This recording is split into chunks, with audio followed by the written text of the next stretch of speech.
Andy, my dude, have you heard of the magical website builder known as Squarespace? Ugh, not another Squarespace ad. I feel like every podcast is sponsored by them. Hey, don't knock it till you try it. Yes, okay, it is overhyped, but actually it lives up to the hype.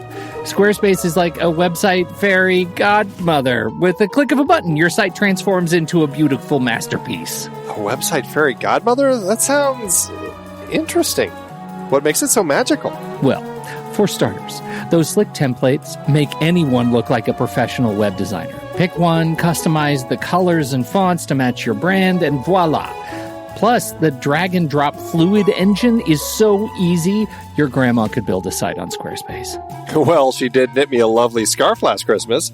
Maybe website design is next. Exactly. And when you're ready to sell your Nana's handmade scarves online, Squarespace has built-in e-commerce. Add a store with one click. Get flexible payment options. Then watch those sales roll in. And when she wants to teach others her steezy scarf skills, Squarespace's new courses feature is just the ticket.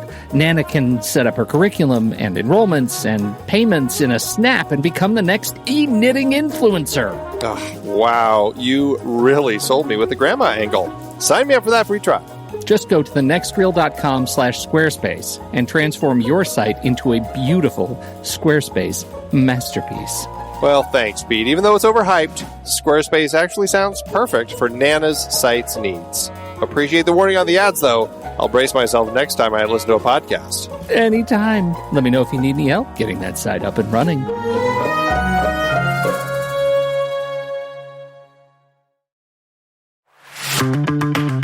It's hard to believe that we've been having in-depth weekly conversations about movies since 2011. So many great conversations over the years about so many great movies. All that said, producing this show week after week requires a ton of work behind the scenes. Becoming a Next Reel member gives you access to all sorts of additional and exclusive content. Plus, you're helping us keep the lights on. Just head to thenextreel.com/membership, where you can learn more about becoming a member, which costs a measly $5 a month, practically the same as one fancy coffee drink. And you get so much more. Every month, we record a bonus episode exclusively for members. Those episodes cover movies from whatever series we're covering at the moment, or add to previous series. Some movies we've covered that only members get to hear us discuss include The Blues Brothers, The Russia House, Naked Lunch, Independence Day, The Hot Rock, and Relic, the better one. Plus, members get to vote on what we're going to discuss for those episodes. We also record additional pre- and post-show content in regular episodes that only members get to hear.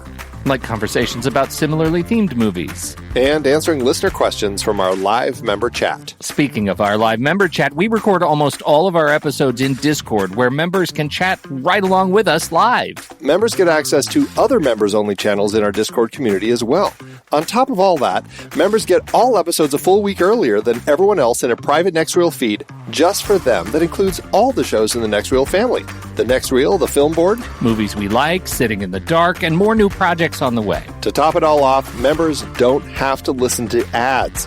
We've already eliminated those annoying, dynamically inserted ads that, let's face it, we all hated. We are listening to you. We love podcasting for a living, and those ads help to pay the bills. Now, we're counting on you, dear listener. We promise. We aren't going back to those terrible, dynamically inserted ads that don't relate to us at all. All we ask is that you consider supporting the Next Reel family of podcasts with a membership. Again, it's $5 per month or $55 per year. Just head to thenextreel.com/membership. thenextreel.com/membership. Get your access to early, ad-free episodes with bonus content, member bonus episodes, and access to member channels and live streams in Discord by signing up today.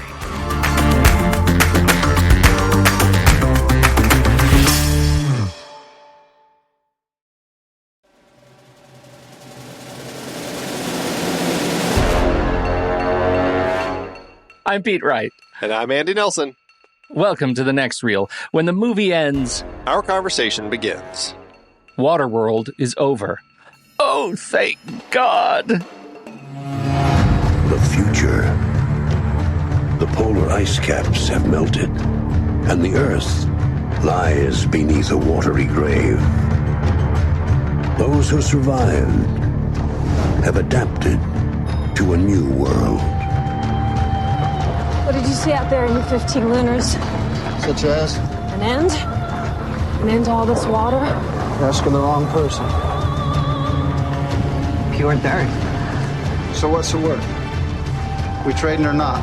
And the human dream is the search for a mythical place called dry land. It doesn't exist! How can you be sure? Because I sailed farther than most have dreamed. I've never seen it. This place, this whole way of living, it's ending. Straight line leading directly to dry land. Dry land is not just our destination, but it is our destiny! Andy, we're talking about Waterworld today. Kevin Costner's troubled 1995 movie with Kevin Reynolds directing. This was the fourth in their work together as friends after Fandango and was it Robin Hood, Prince of Thieves, and then Rapa Nui, which Costner only produced that one, and then this one. For some reason, my head always says that they worked on Dances with Wolves together. I think Reynolds must have helped in some capacity on that one.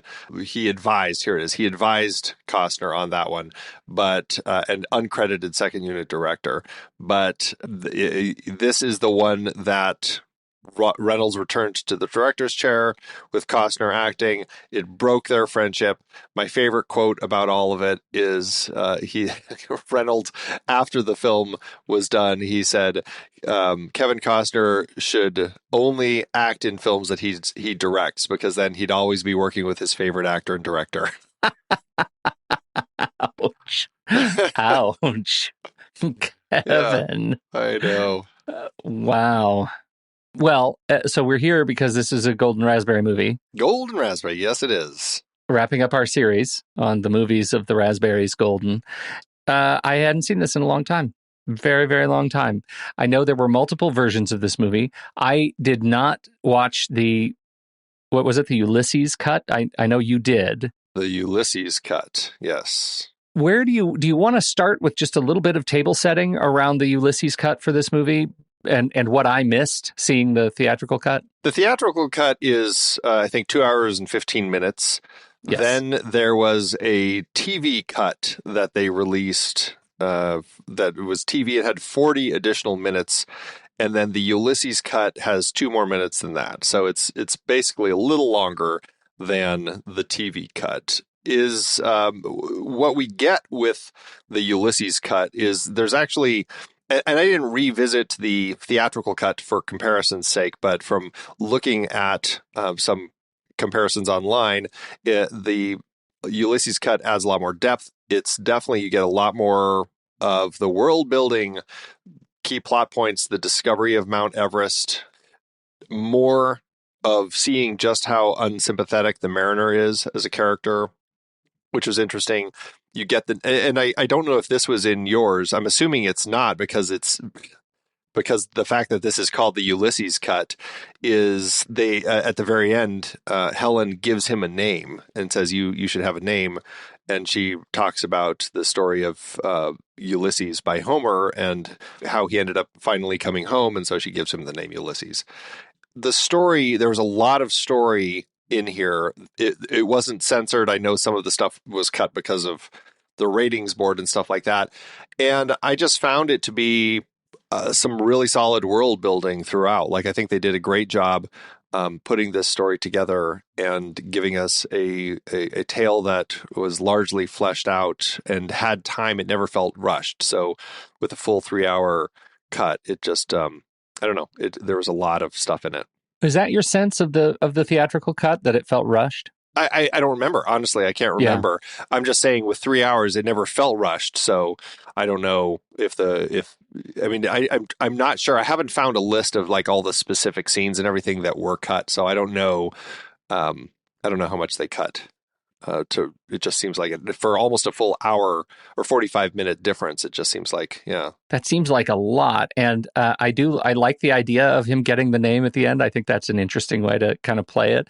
But weirdly, this movie, I didn't hate this movie. I went into this, what I remember of the movie is the controversy, right? I remember the massive budget challenges. I remember the stories of the technical challenges of the movie. I mean, wasn't this the one where they actually had to reshoot some significant part of the movie because in a storm, some undeveloped film actually slid overboard into the sea? Like, I think it was plagued with comically terrible stories of production challenges filming off the coast of Hawaii.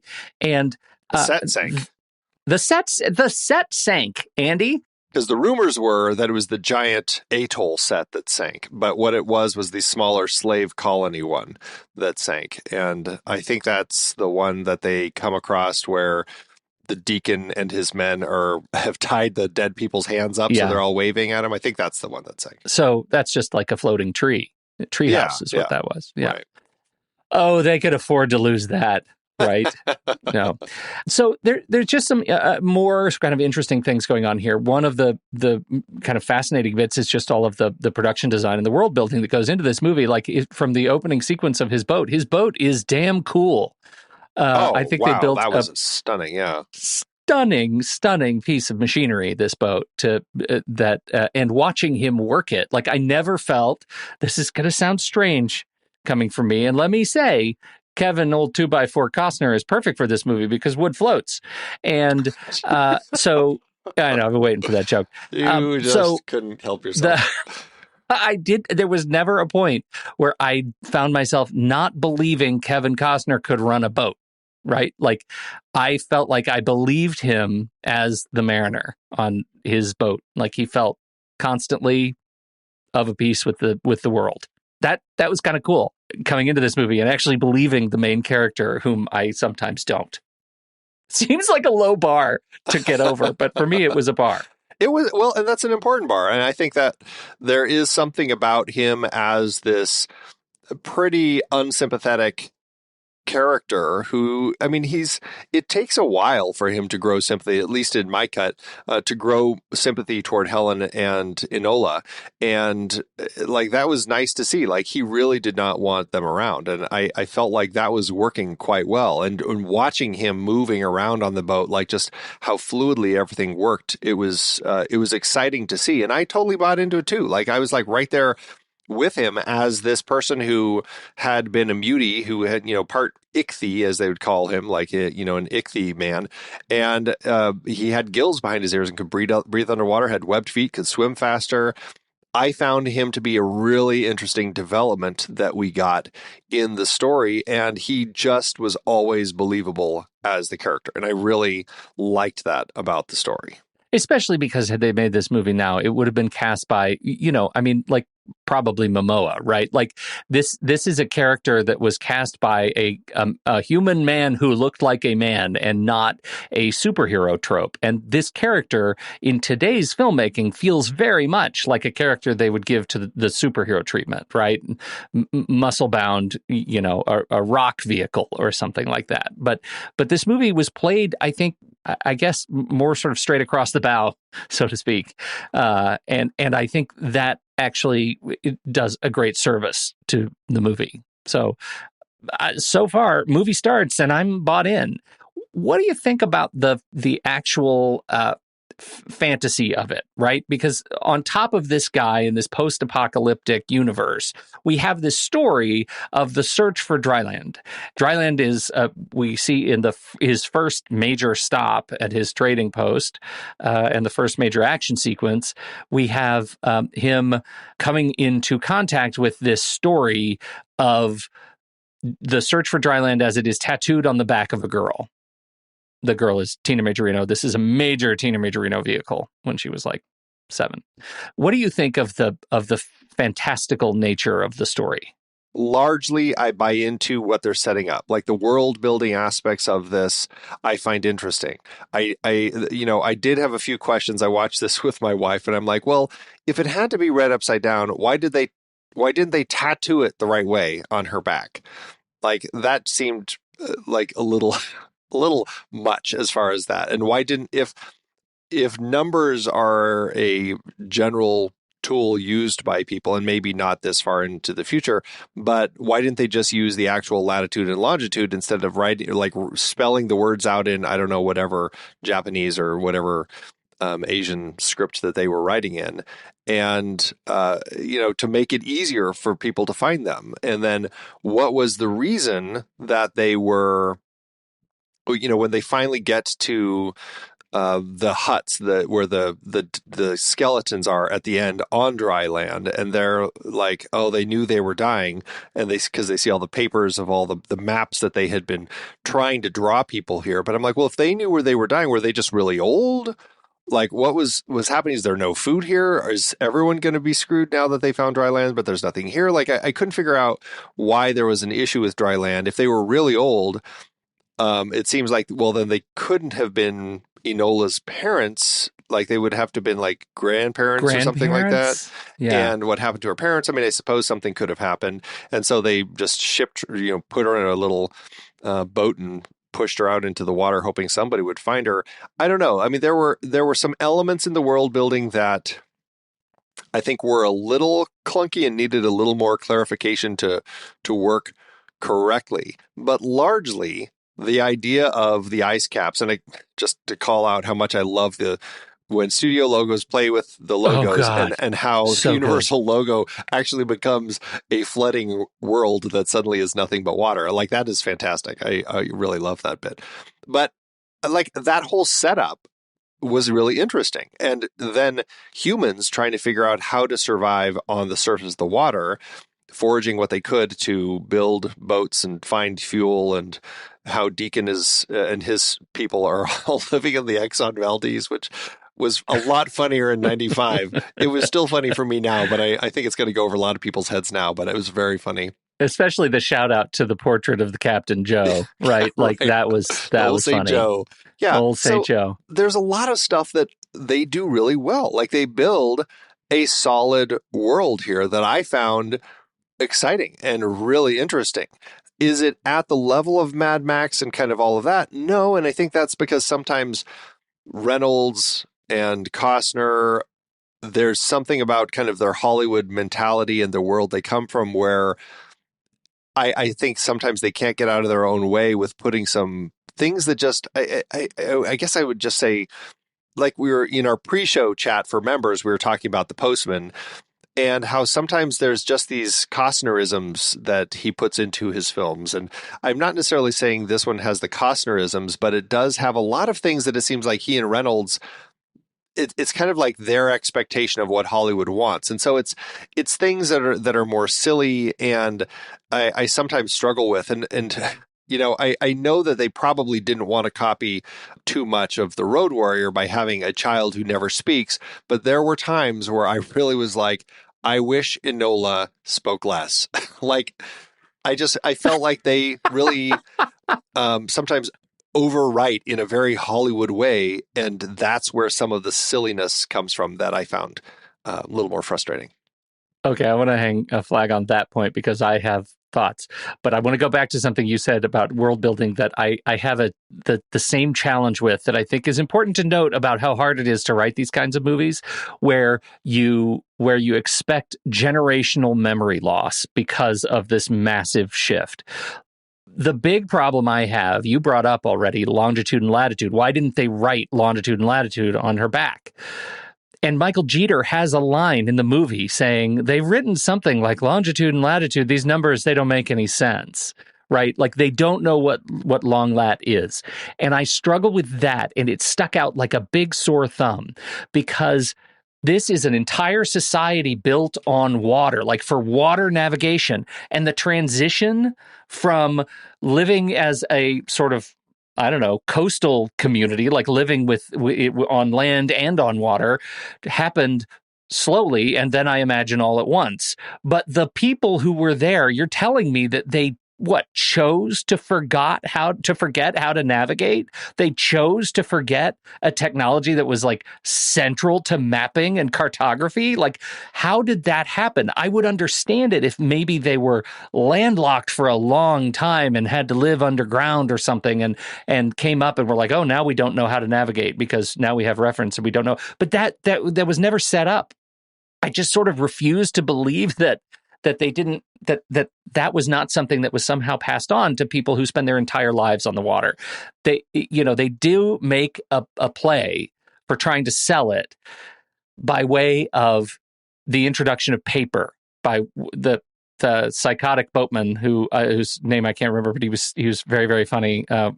It says, I have paper. Do you see this paper? Oh, it's so good. And he freaks out. And that I guess you could make a case that if all paper was totally gone, then maybe nobody did learn how to write or read longitude and latitude. But I just feel like that is one of those things that probably they would know how to do.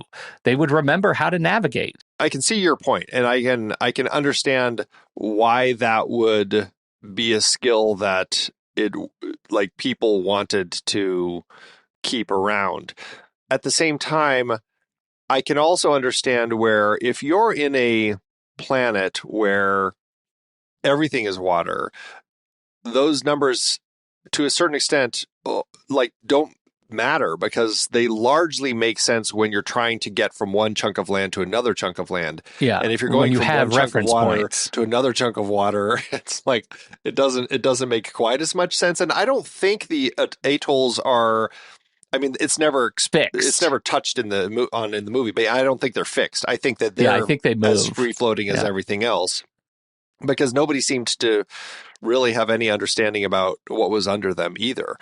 And so I think that they're all floating. And so I just think that those numbers may have meant something at some point, but eventually they just faded because they weren't as effective. I don't know. I'm just kind of spitballing. I would add, there's no mention of the stars in the movie at all. That's how the early seafaring people navigate, right? I don't recall anybody ever saying, look at the sky and go toward the stars. Yeah. And that seemed like a kind of a miss to me, right? Yeah, right. It would have been great if somebody had been collecting sextants. That would have been cool if Michael Jeter had the only sextant left. That would have been awesome. Well, and it would have made sense. And this is where a little more work on creating different groups of the society would kind of help. Picturing a time when suddenly the ice caps kind of melt from whatever mankind did and society floats. There are a lot of boats out there in the world right now, and there are a lot of really smart people who know how to be on boats and navigate and use all the things on boats. I can totally buy into Deacon and his group. I can buy into all of the barter systems and everything they have, but I also think that they needed some other groups, like people who had been really strong boatmen. Like maybe there's a group of people who also are like the boating clan or something where we're getting a little more. And who knows, if this had been enough of a success, maybe there would have been sequels who would have seen some more types of societies. And that could have been interesting to develop this a little more in just to see, because I just have a hard time in this world that, like you were saying, with all of that knowledge of sextants and longitude and latitude and all of the tools that they need, a lot of that just seems to have faded away, and it just seems strange. What year was this purportedly set in? Was this 2047? It's 2500. 2500. Yeah. Yeah, as a result of the sea levels rising over 7,600 meters or 24,900 feet. So really the only thing left, because how tall is Mount Everest? Height of Mount Everest is, and again, 29,000. 28? Oh, 29. Okay. Yeah, and K2. So there's a few spots you'll have land. So I just think it's important, because here we are talking about all these things that would have been more believable, but 500 years is a really long time. Yeah, sure. 500 years. Especially because, throw against all of these things like ancient sextants, the fact that he does have gills, enough time has passed that we see evolution of man kind of thing. So that's interesting. I don't know. This is another thing that I guess with 500 years, who knows how things could be. But something that we were thinking about is like, okay, so if they're at the tip of Mount Everest, and so everybody is basically floating around on boats at, 20, 24, 25,000 feet, there's a lot less oxygen. So people would naturally have developed to breathe more or at that height. And I don't know if that ties into the evolution of people with gills because it's easier to breathe underwater. But also I was like, so it did evolve because I'm assuming that Mount Everest, the tip, would still be really cold just because it's the closest thing to the surface of the water doesn't turn it into a tropical climate all Paradise. of a sudden. I would assume it'd still be icy cold.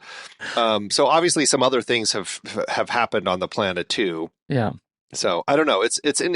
There's a lot of interesting world building going on here. That's something I really appreciate with the story, even if some of the work, I find kind of hokey. Like I think like Kevin Reynolds, Kevin Costner, the team really wanted to do like the American version of a Mad Max story, but I think they couldn't quite escape their Hollywoodisms.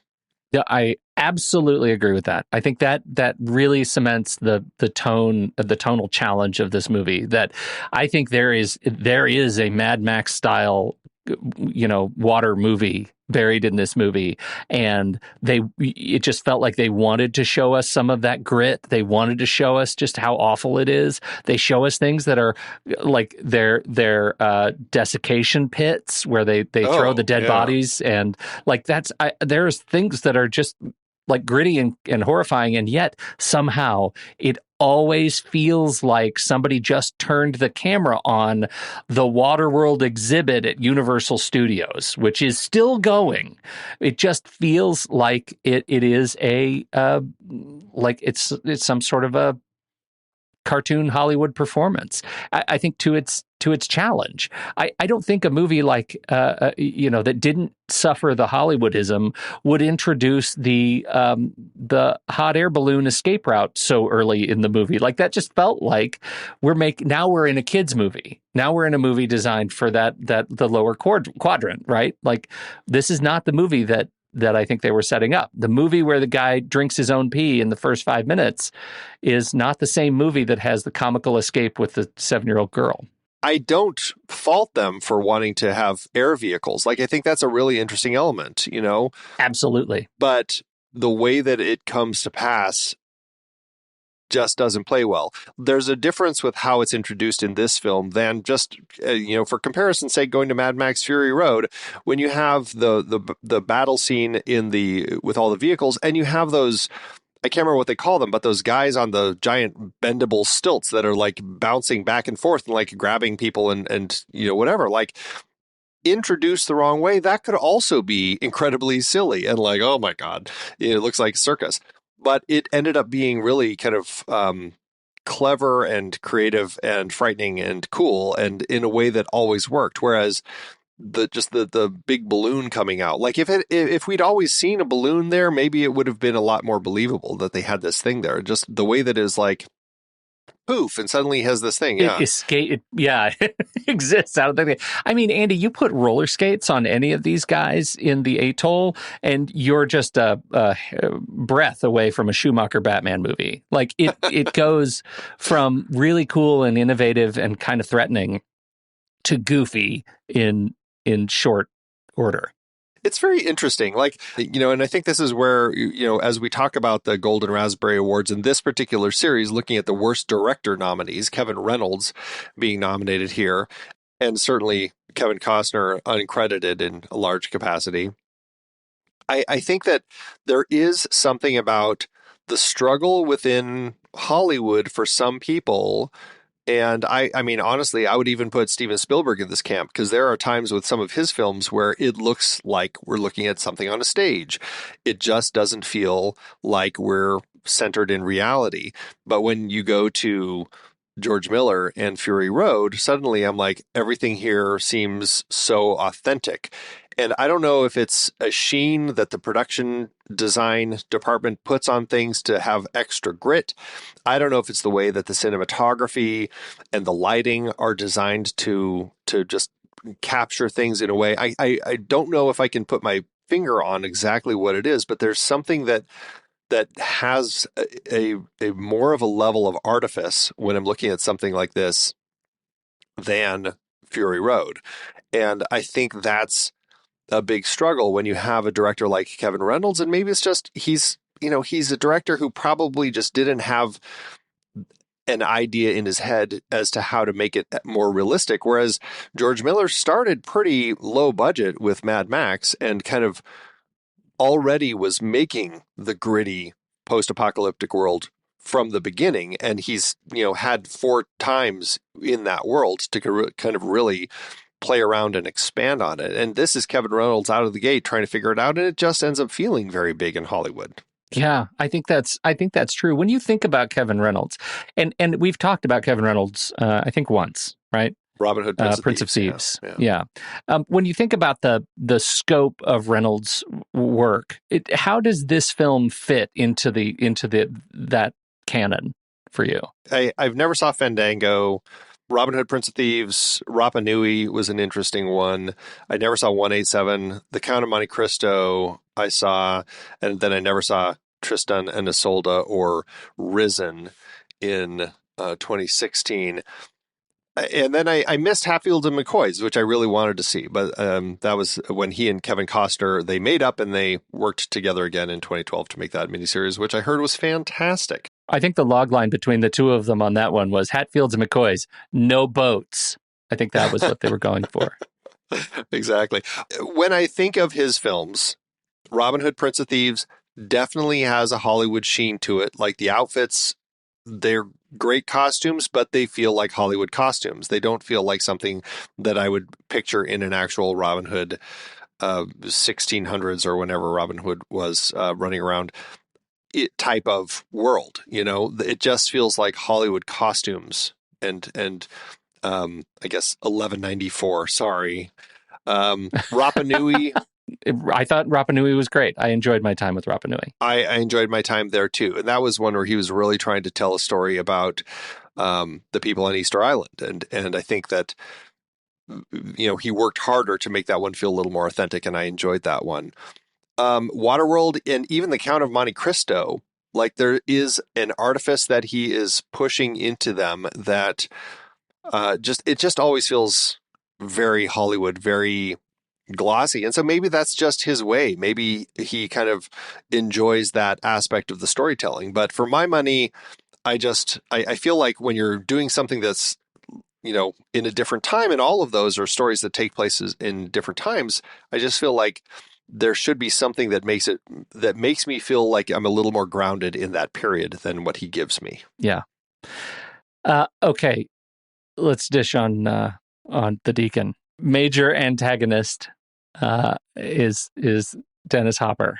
The one line that I have always laughed at, and the one thing that I really remembered about this is when he's like, well, golly gee, a single tear rolls down my cheek. Like that always made me laugh. He is having a lot of fun here. He's very over the top. He's an interesting one. Sometimes I buy him more than others throughout the film. Like I think he actually plays the Deacon quite well. I think there's a lot of interesting elements to this character. But again, sometimes I also think that they're pushing for a little more of kind of the goofy humor, and sometimes that just doesn't work as well for me. Absolutely agree. I think in general, it's a good casting choice for this movie. I couldn't help but think someone somewhere was trying to rein Hopper in, right? Because we don't get the over-the-top Dennis Hopper, which I think the movie could have made great use of, right?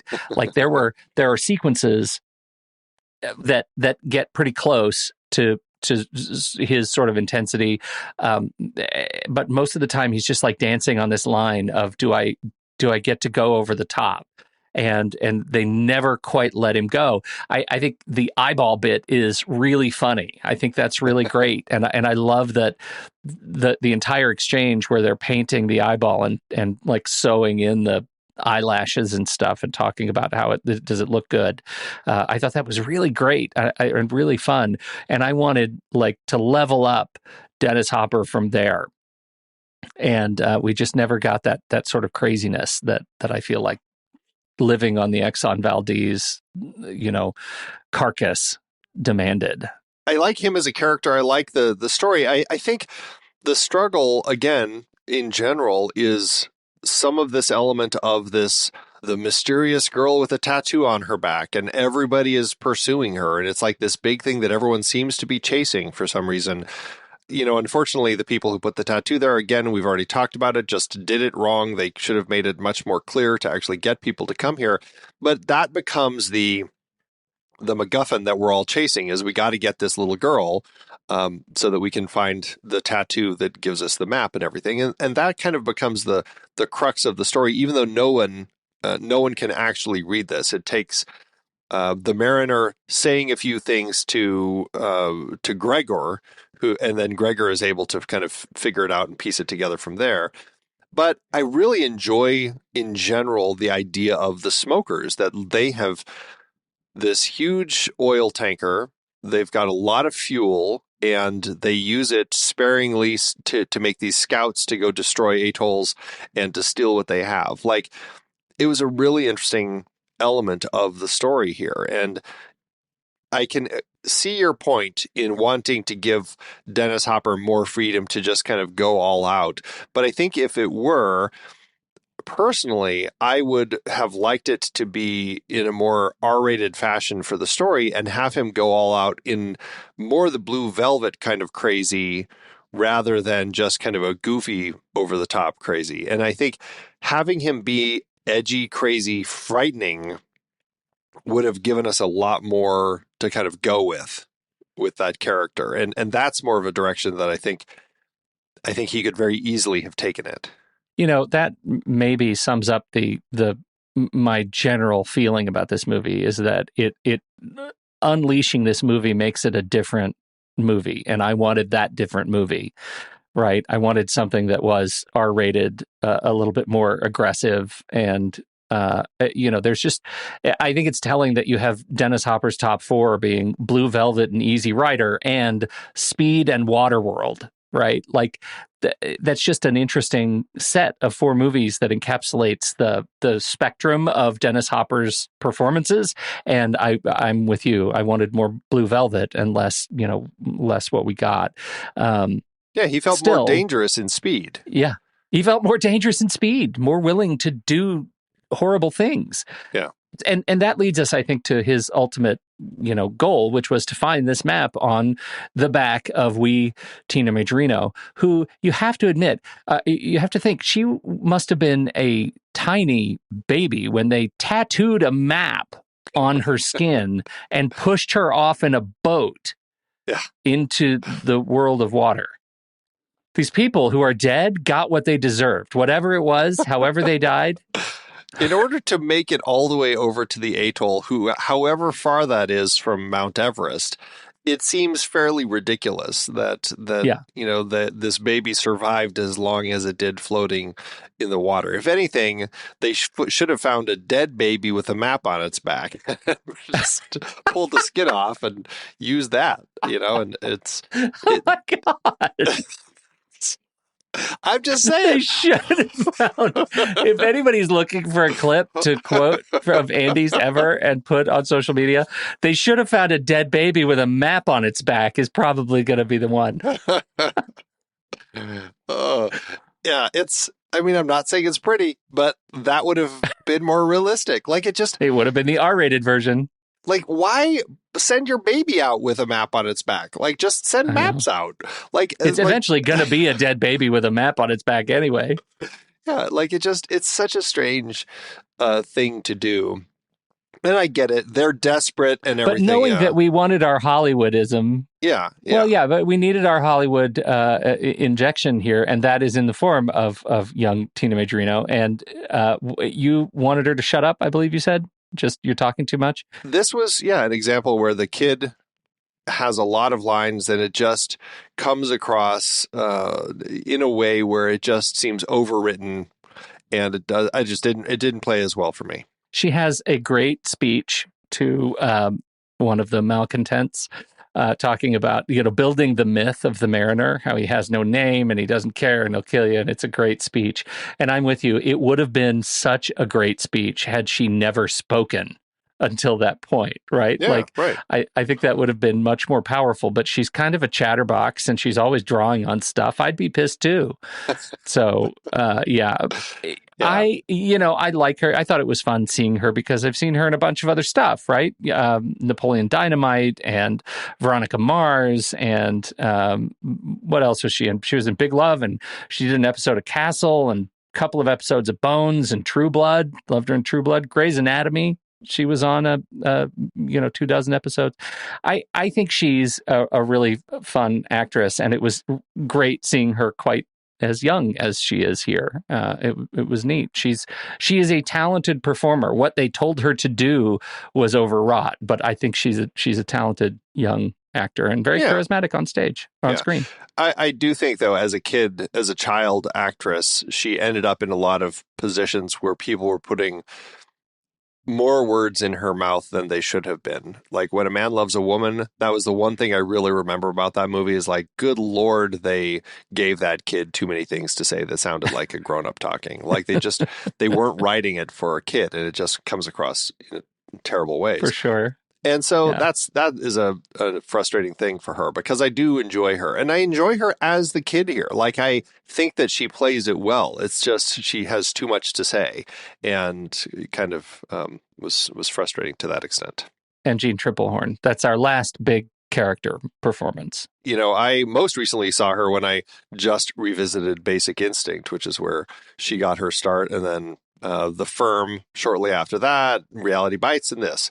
And I really enjoy her here. I kind of liked the character that she's given. And, she has more in the Ulysses cut that I watched. I guess there's a little bit more with her and the world. And I found her character worked for me in the interesting elements that we got to see. Like, I really enjoyed the way that she kind of transitioned after he takes her in the diving bell down to apparently Denver, Colorado is where they were touring around. Yeah. I think that's kind of, I don't know, just the way that she like slowly changed over the course of the story to the end where she finally gives him a name. I enjoyed her character quite a bit.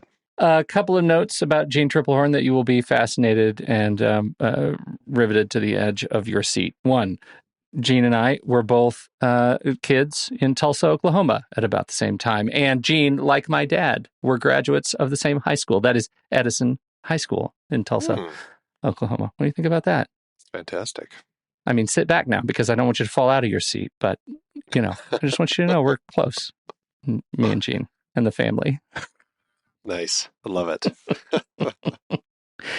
Well, any other bit parts? I mean, Michael Jeter, we've brought up a few times. He plays Gregor, the crazy man who, oops, I accidentally tripped and broke the handle and now the balloon's going. Like that's the sort of nonsense that unfortunately Michael Jeter had to do and translating the map and everything. I like Michael Jeter a lot. And this was another of those roles that he was in. I'm just like, I wish they gave him a better part here.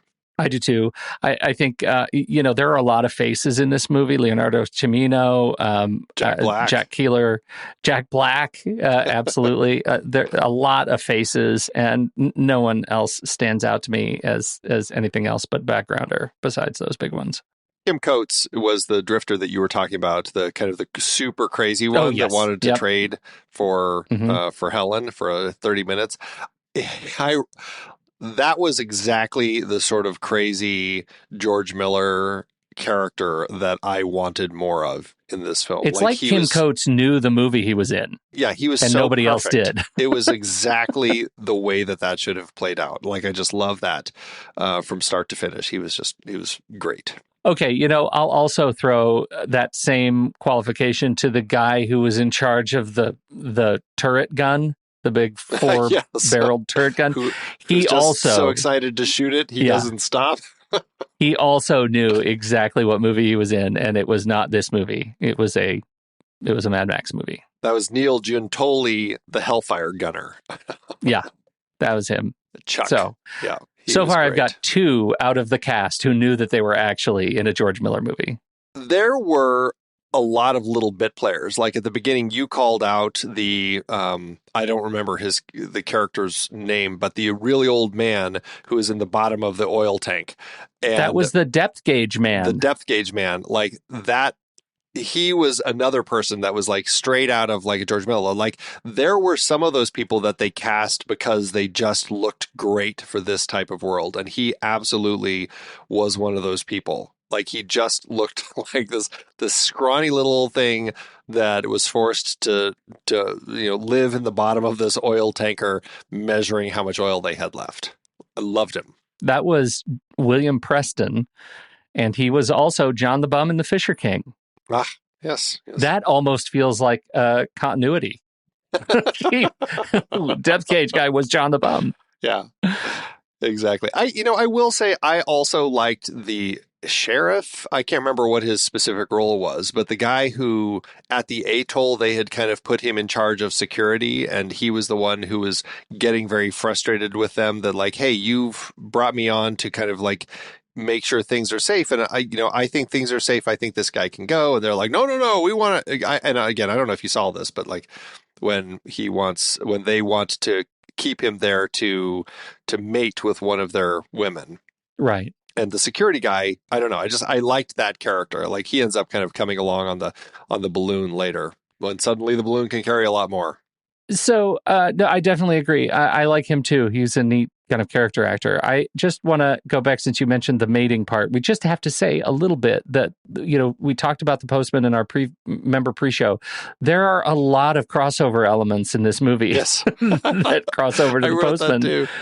I'm like, wow, right. That was like a weird thing with Costner where he keeps getting invited to bed one of the females every time he goes to some town in post-apocalyptic movies of his. Must be really hard to be K-Cause, right? Like just everywhere you go, you're asked to bed a local woman. It would have been okay if they had asked him to bed Jean Triplehorn, because it was okay that they asked him to bed Olivia Williams in The Postman. But they asked him to bed some strange, supporting, bit player or background actor, and that's where Costner crossed the line.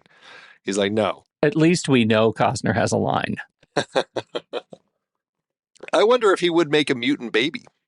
Or would the baby just die? This is evolution. This is what evolution is. Now Costner is the guild seed for the future of ichthy-humanity. Yeah. Ichthy-humanity. Oh. I know. What do you think about that? Beautiful. Beautiful stuff. Gotta love it. Can we talk about one of your J's? James Newton Howard. Yes. What'd you think of the music? One of my 10 J's. I love the score for this. Just fantastic. It's romping. It's big, fun, adventurous music. It plays well. And it just fits the world. Like it has a great vibe to it. I am curious what Mark Isham was originally scoring the film. He'd recorded a quarter of it. Costner said it was too ethnic and bleak. And he said that doesn't date well. And Isham was like, well, let me rework it. And he's like, no, you're fired. And James Newton Howard was brought on and wrote a great score. I love it. But I do feel bad for Mark Isham. I'd love to hear what his vision of it was. Did Mark Isham, Mark Isham who did Prince of Thieves? No, it was Michael Kamen. Michael Kamen. I knew it was an M. I knew it was another of the M's. Yeah. Well, I thought the music was lovely. It did, though my comment fits the rest of the movie. It is a Hollywood score. Oh, absolutely. Right? Yeah, very much so. Yeah, and I think to that comment, it sounds too ethnic and bleak. This movie needed some ethnic bleakness in the soundscape. I think it's got a lot of real sort of big cinema energy, and it needed a little bit of grounding in the music. The music does, I think, a disservice to any of the cleverness of the building of the atoll and the boats, and it's just it's too beautiful. And needs something a little dirty. Well, yeah, and I agree. And I think that's the issue that we're having, because I think that's what Reynolds and Costner deliver is a James Newton Howard type of film. And perhaps what we're wanting is a George Miller, Mark Isham type of film. And that's the conflict that we have, because it feels like they also want that, but don't know how to deliver it. So they're like, oh, we want a Mark Isham, George Miller type of thing, but it's so hard to say no to James Newton Howard. I think what we have done is built a case for the fact that George Miller needs to make a Mad Max on the water now. That would be fantastic to kind of... Right? Australia, there's water there. Like, you just drive far enough, you hit the sea. Although, interestingly, and I can't remember the lore, I know over in the Mad Max Minute, I think they talked about this, but I think that the part of Fury Road where they go out to like the it's all sand or something, I think that's the ocean, and the oceans have largely dried up or have dried up for a long way. And I don't think there's nearly as much water in his... So, in fact, what we have already is George Miller's Waterworld, but it's like Sand World, and their search is going to be for water, like go find the ocean. I always thought it was that the oceans were there, but they were unusable. Like that you can't, I mean, there was no fresh water, and that's why there's so much freshwater lore around.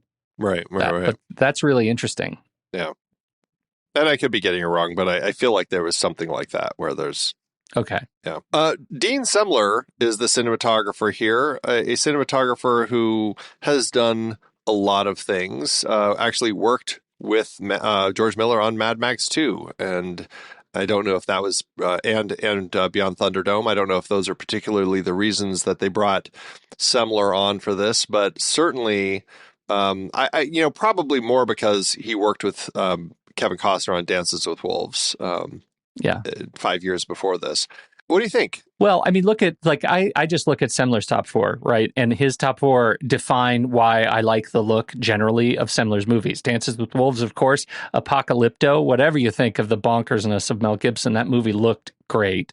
The Road Warrior, 1981, and Dead Calm. Like, there's another movie that makes horrors on the water very, very real and resonant and gritty. And so I'm a big fan of this guy's camera and the way he's able generally to capture stuff, which makes me think, what went missing?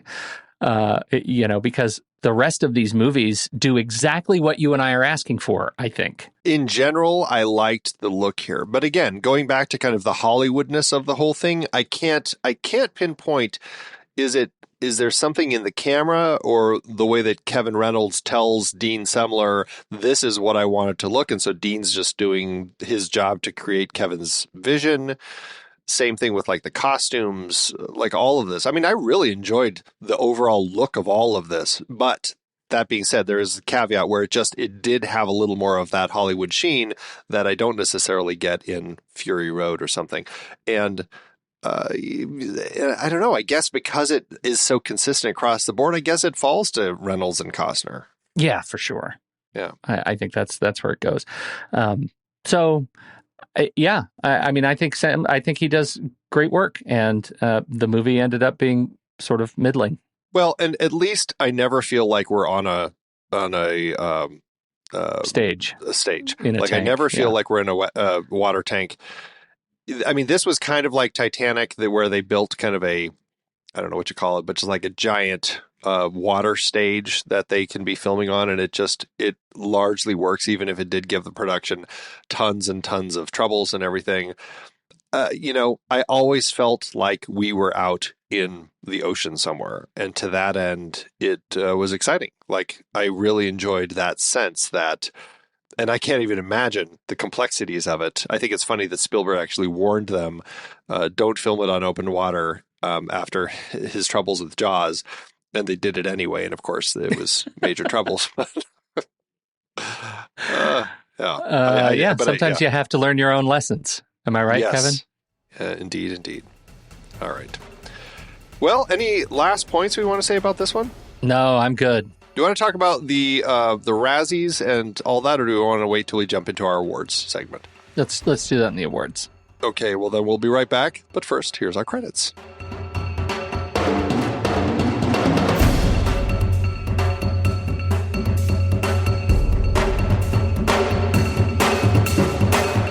The Next Reel is a production of True Story FM, engineering by Andy Nelson, music by Will van de Kromert, Oriel Novella, and Eli Catlin.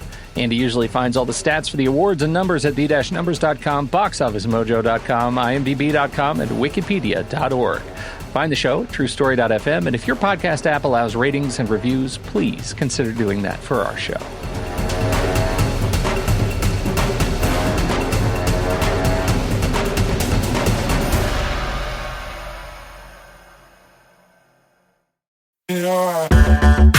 Andy, can you believe we've almost hit 700 episodes of The Next Reel? I know, it's crazy. And with all the other episodes in our family of podcasts, we are well over 1,200 episodes of movie conversation. It's really pretty amazing that we've gotten to have these in-depth movie chats every week for over a decade now. And we couldn't have done it without our loyal community of film fans. Their support over the years has meant so much. For sure. That reminds me, we should give the merch store a shout out. Buying shirts from thenextreel.com/merch is a great way listeners can continue to support the show. Plus, they get to sport our great designs. Absolutely. I think sometimes folks forget we have a variety of shirts, mugs, phone cases, and more available. In fact, a great place to start is with a shirt sporting the Next Reel's logo. We also have that classic Fast Times Spicoli Surf School tee, or the weirdly popular Rusty's European Tour shirt. The one from National Lampoon's European Vacation. Why is that so popular? Search me, but we have sold a ridiculous number of those. I guess there are a lot of Rustys taking trips to Europe?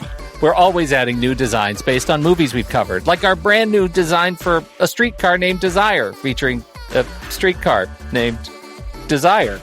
So if you want to rep your love of TNR and films, head to thenextreel.com/merch. Every purchase helps us continue to have these weekly in-depth conversations. So visit thenextreel.com/merch today. And as always, thanks for listening and being a part of the Next Reel community.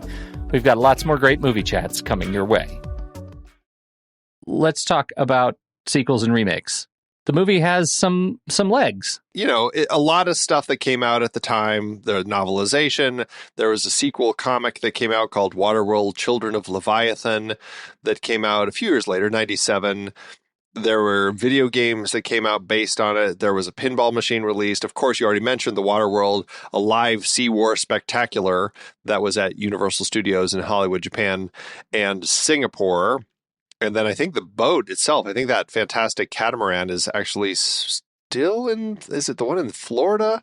I think that's... Well, I know Tommy goes to the one in LA and sees it all the time. He sends me pictures from the show is still yeah. there, but I think the actual that fantastic catamaran or the trimaran that they built, I think it's actually... I think it's been permanently on display in Florida, Universal Studios Florida, since the movie came out. Well, that's weird because I thought it was destroyed. The boat? In the movie, it was destroyed. Oh, yes. Okay, here you go. The transforming version is in private hands in San Diego, California. For many years, the racing version was kept on a lake at Universal Studios Florida. There you go. Before being restored for use as a racing trimaran, named Lo Real, which was, as of 2012, being offered for sale in San Diego. So it had been on display for a while in Florida, but I guess it's no longer there. So, yeah. But they actually took the boat and raced with it? Yeah. That's crazy. I wonder to what extent it needed to be converted to become race ready. I don't know. I know nothing about racing catamarans or trimarans, but that's very cool. Well, they probably did something more than just fill the hole in the side with a piece of cloth. They actually, I think you're probably wrong. I think it's mostly cloth, and also they use those levers to like launch the masts and stuff. That was so cool. fantastic. I hope that's still there. Right. That is the ultimate power move when you're in a race. Like you just flip a switch and suddenly stuff happens. Right. That is awesome. I always think of, this is the silliest example, but Summer Rental with John Candy, where he ends up winning the race, the boat race that they're in, because he ends up putting his pants, they're just tailing a tiny bit. So he puts his pants up on the sail and just the extra wind that they get out of his pants helps them win the race. Yes, for sure. Good times. Anyway, back to sequels and remakes. Believe it or not, Universal TV was actually looking at a TV series of this in July 2021. So this was one of the many conversations floating around during COVID. And, Prey's director, Dan Trachtenberg, was actually slated to helmet. I have not heard if anything more is going on with that, but it does kind of pique my interest because I really enjoy this world. I think it could be something that they could do something really interesting with. After seeing Prey, sure, give it to Trachtenberg. I'd love to see what he would do with it, Uh-huh. Yeah, for sure. God, he'd be great. Yeah. So that brings us to our principal section, awards. Andy, how did this film do in award season? Yeah, this had 6 wins, 9 other nominations. It actually was nominated for 1 Oscar for Best Sound, but lost to Apollo 13. At the Saturn Awards, it was nominated for Best Sci-Fi Film, but lost to 12 Monkeys. Likewise, it was nominated for Best Costumes, but lost to 12 Monkeys. At the 2019 Saturn Awards, it was nominated for Best DVD Blu-ray Special Edition Release and actually won. That's the version that I rented or checked out from the library. It actually has 3 cuts of all 3 cuts and a lot of extra features. So it is a really nice set. At the BAFTAs, it was nominated for Best Achievement in Special Effects, but lost to Apollo 13. And of course, at the Razzies, that's why we're here. Kevin Costner was nominated for Worst Actor, but lost to Pauly Shore in Jury Duty. Kevin Reynolds was nominated for Worst Director, and as they said, Kevin Reynolds with more than a little unasked assistance from Kevin Costner, but lost to Paul Verhoeven.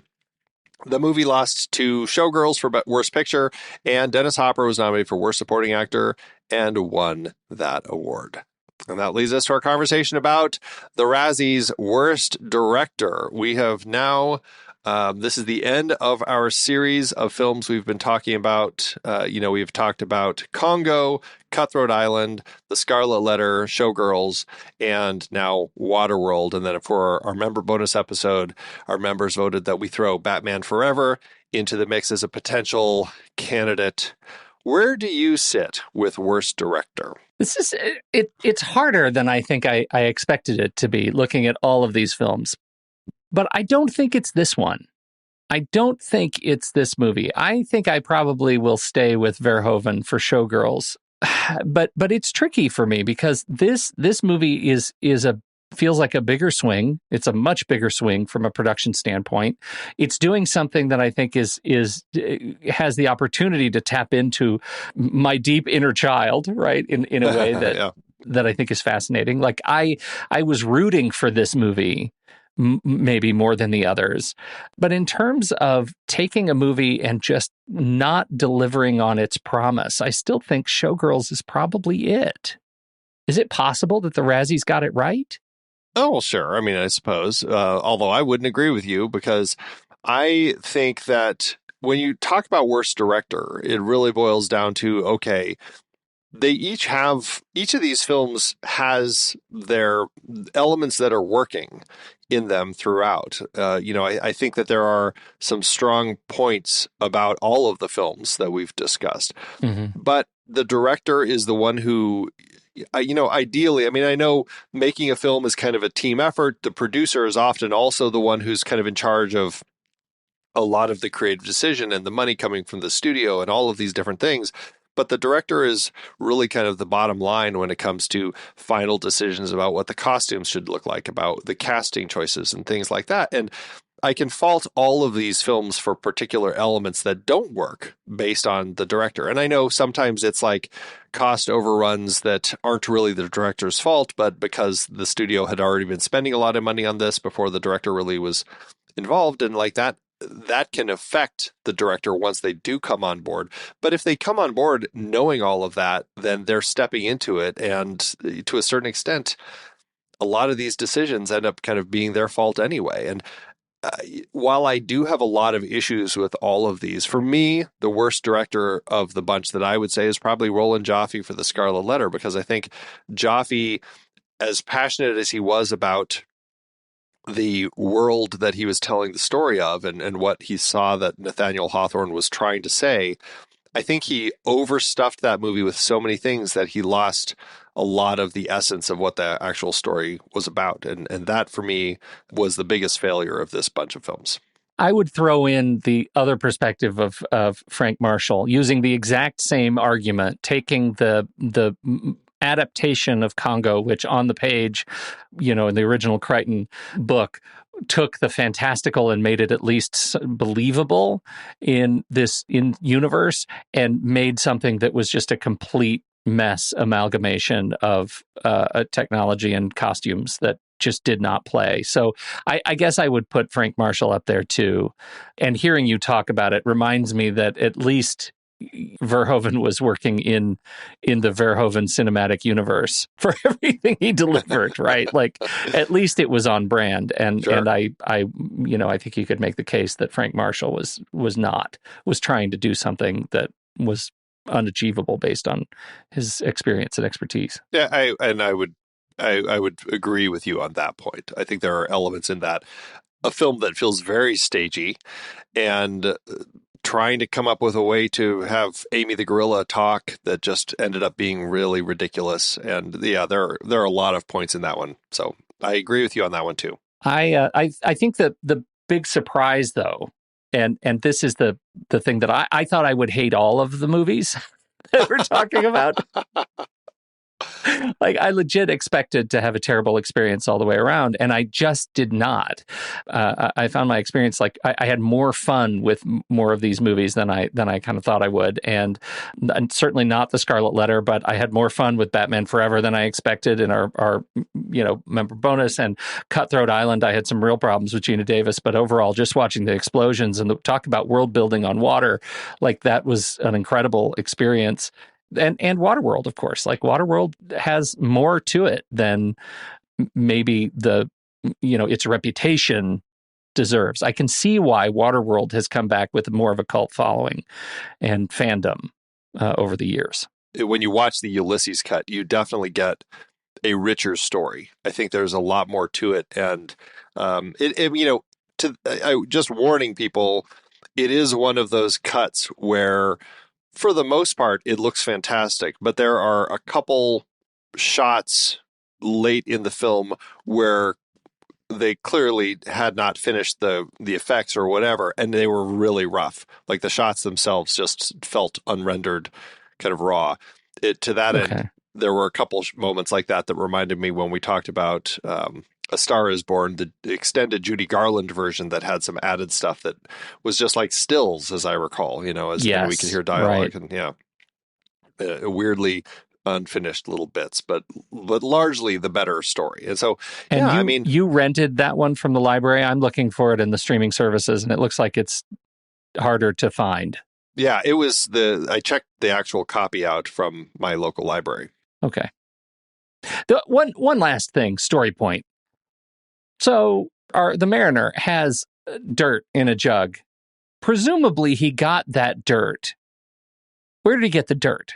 Does the extended cut show where he got the dirt? No, but I mean, I just assume, he goes down to the bottom of the ocean and he's showing her the dirt down there. I assumed that he filled the thing with dirt at the bottom of the ocean and brought it up. And I'm assuming that, like, the bottom of the ocean probably is fairly nutrient rich, Yeah. So I assumed that that's where he was getting that stuff. And to that end, I was like, it seems like he'd be selling that a lot more. That was my point, Andy. That was exactly it. Why isn't Mariner, why doesn't he have the super yacht of post-apocalyptic boats? Like, why isn't he incredibly well equipped? He's like the only guy who can go get this stuff. There's a thing. I wanted the Succession version of Waterworld, I guess, a little bit. Well, it's an interesting world, and I enjoy it, and I'd love to see them continue it in some capacity. Me too. That brings us to, Andy, the numbers. How to do at the box office.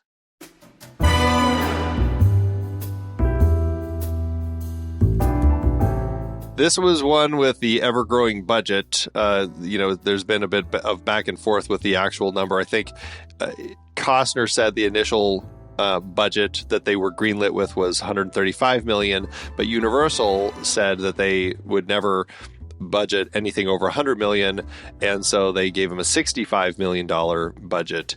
And then, of course, things kept growing and growing. Finally ended up costing a massive $175 million, with an additional $60 million in prints and advertising, or almost $489 million in today's dollars. The most expensive film made at the time, but only held the record until James Cameron came along with Titanic shortly after. This movie opened July 28th, 1995, opposite The Net and everybody's favorite, Operation Dumbo Drop. It held the number one spot for 2 weeks and did relatively well for itself, earning $88 million domestically and $176 million internationally, for a total gross of almost $550 million in today's dollars. And even though it was considered a loss, it did manage to scrape by with an adjusted profit per finished minute of $450,000. And they also said that this is a film where video sales and TV broadcast rights also really helped this movie to the point where it actually really kind of showed as a full profit, and people were pretty happy with it. So I don't know. I wish that we had a sequel. I wish that the Kevins were getting along, but I also hope that when something else does come along, that it's Trachtenberg or somebody else, and not these two. For sure. Well, I'm glad we watched it. I think this might be of the series. Is it the highlight? It's right up there of our Raspberry series. So I'm glad we watched it. It's been a long time since I revisited it, and I did not hate it.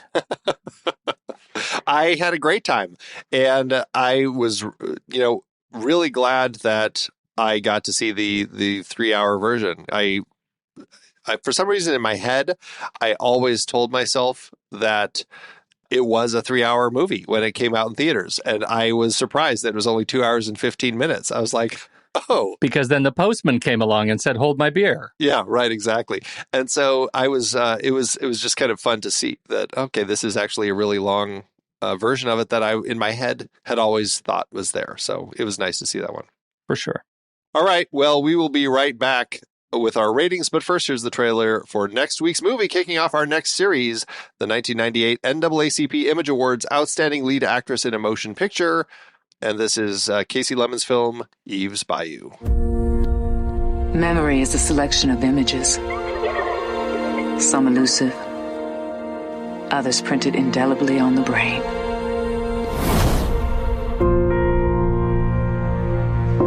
You love your daddy, baby. You know I do. That's all I need.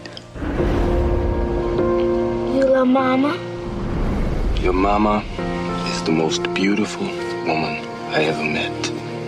And I'll always love her.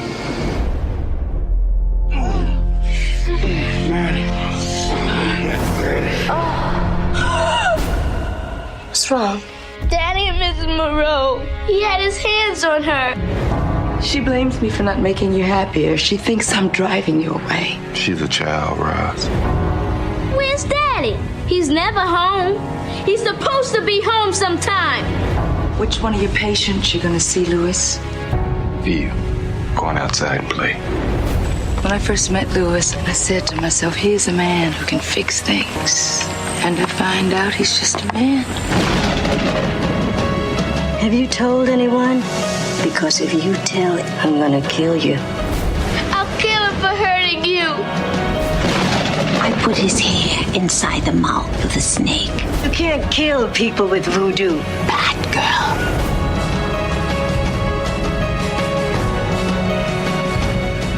You speak to my wife again, and I will kill you.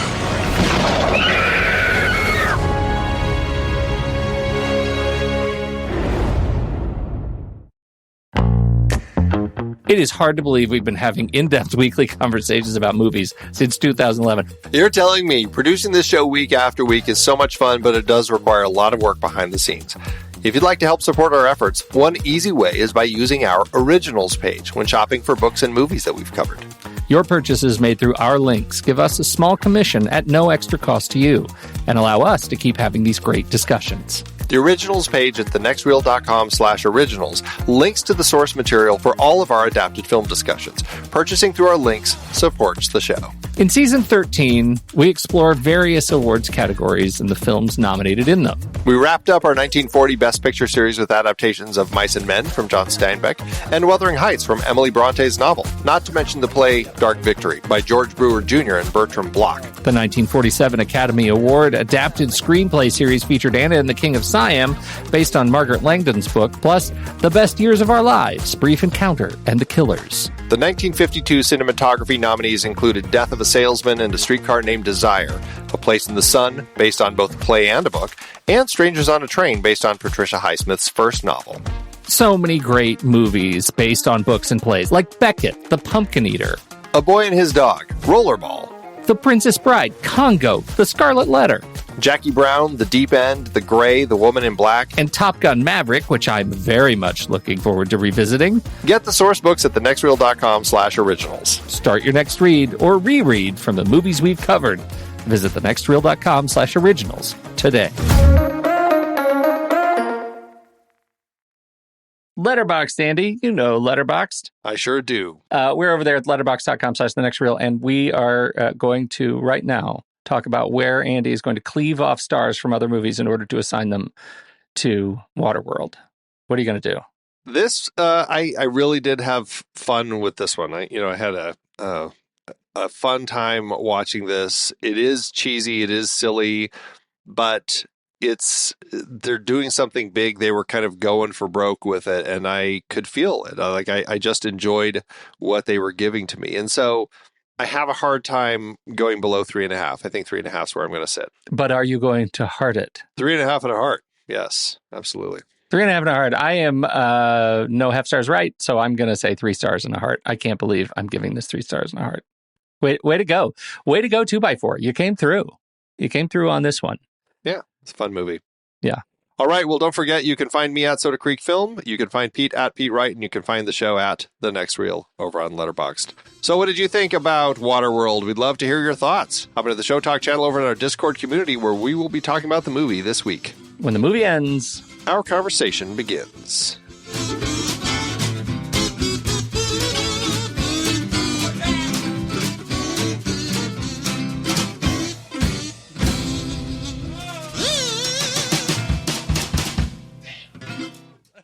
Letterboxd everything, Andrew. As Letterboxd always doeth. Where'd you go? What'd you do for yours?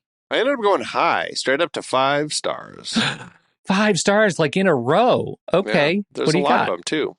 I have 5 stars by Courtney, who says, beautiful classic of a cool gill dude trying to find land for no reason, since he has gills and the other humans are species racist to him. It doesn't take long for humans to find creative ways to be racist. It's true. Right out of the gate. Don't even know we're doing it. No. I've got a 3-star from Josh Lewis, who calls this movie Mad Max Cruise Control. Very broad and childish take on a George Miller action apocalypse, but still an absolutely incredible feat of analog design work and open sea stunts and spectacle. Not really sure why it's 3 hours long, though. LOL. Yeah, clearly Josh is another fan of the Ulysses cut and didn't even know it. Interesting. Yeah. Thanks, Letterboxd.